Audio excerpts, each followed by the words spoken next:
সকলোলৈকে ৰঙালী বিহুৰ ওলগ জনাইছোঁ আৰু মই উপস্থিত আছোঁ বিহপুৰীয়াৰ মৰিচা পথাৰ দিক্ৰং নদীৰ পাৰৰ পৰা মই গৰু বিহুৰ পৰিৱেশ দেখুৱাব বিচাৰিছোঁ। প্ৰতিদিন টাইমত দৰ্শকসকলক বিহপুৰীয়াৰ মৰিচা পথাৰত পুৱাৰ ভাগত এই দৃশ্য দেখিবলৈ পোৱা গৈছে। পুৱাৰ ভাগতে স্থানীয় লোকসকলে তেওঁলোকৰ গৌধনসমূহ নৈ পাৰলৈ লৈ আনিলে আৰু পৰম্পৰাগতভাৱে তেওঁলোকে গৌধনসমূহ ধোৱাৰ পাছত বিহুৰ আনন্দত সকলো মতলীয়া হৈ পৰিছে। পুৱাৰ ভাগৰ বিহপুৰীয়াৰ দিক্ৰং নদীৰ পাৰৰ দৃশ্য প্ৰতিদিন টাইমত দৰ্শকসকলক দেখুৱাইছোঁ যে বিহপুৰীয়াৰ মৰিচা পথাৰ দিক্ৰং নদীৰ পাৰত এক লোকাৰণ্য পৰিৱেশৰ সৃষ্টি হৈছে। মোৰ সহযোগীয়ে দেখুৱাইছে যে তেওঁলোকে পৰম্পৰাগতভাৱে গৌধনসমূহ ধোৱাৰ পাছত এইদৰে বিহু আনন্দত মতলীয়া হৈ পৰিছে।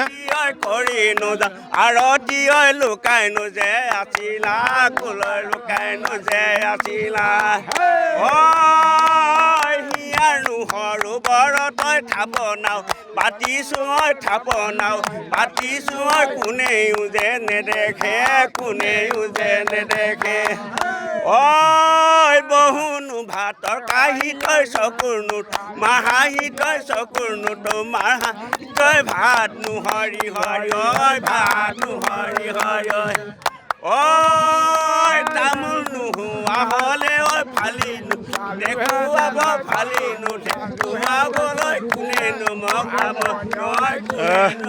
আপোনালোকে পৰম্পৰাগতভাৱে প্ৰতি বছৰে ইয়াত গৰু বিহু উদযাপন কৰি আহিছে? হয়, আমি পৰম্পৰাগতভাৱে প্ৰতি বছৰে গৰু বিহু উদযাপন কৰি আহোঁ আৰু এই গৰু বিহুত আমাৰ প্ৰায় 300 বছৰ হৈছে দিক্ৰং নদীৰ আমাৰ 2 নম্বৰ মৰিচা পথাৰ সভ্যতা কেন্দ্ৰিক। গতিকে নদীৰ সভ্যতা কেন্দ্ৰিক আমাৰ আপোনালোকৰ চেনেলৰ যোগেদি আমি আজি গো পূজাৰ দিনাখনেই সমূহ অসমবাসীক আমি ৰঙালী বিহুৰ ওলগ জনাইছোঁ আৰু নৱবৰ্ষৰ শুভেচ্ছা জ্ঞাপন কৰিছোঁ।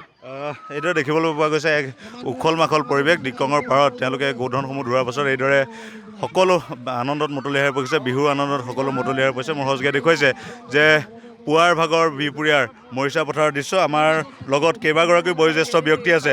আপোনাৰ মুখৰ পৰা কেইটামান বিহু যদি শুনিব পাৰোঁ, যিহেতু আপোনালোক সোণোৱাল কছাৰী জনগোষ্ঠীৰ লোক, সোণোৱাল কছাৰীৰ পৰম্পৰাগত যদি বিহু শুনায়।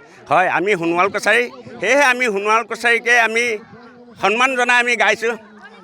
ঐ কছাৰী সোণোৱাল কছাৰী সোণোৱাল কছাৰী সোণোৱালৰ চহকী সোণোৱালৰ চহকী ঐ বাইঠো হালতে কৰোঁ নোহে পাৱা পূজা কৰোঁ নোহেৱা পূজা নেদেখাও ঈশ্বৰক চাকচনে চাকচন ইকলি চাকচনে চাকচন ইকলি আম গছত নপৰিবি আম এটা লাগিব, কঁঠাল গছত নপৰিবি কঁঠাল এটা লাগিব, মুৰ্গাত পৰিবি ঢাপ ঢাপ কৰিবি খাবলৈ তেলে দিয়া ঐ কলৈনো কি কৰি মই কতে নুহো মাই মৰি মই কতে নুহো মাই মৰি মই ক'ত গ'লে ঐ তৰণী ঐ হাতী নোহে বেজুৱা খোৱালাও মৰমী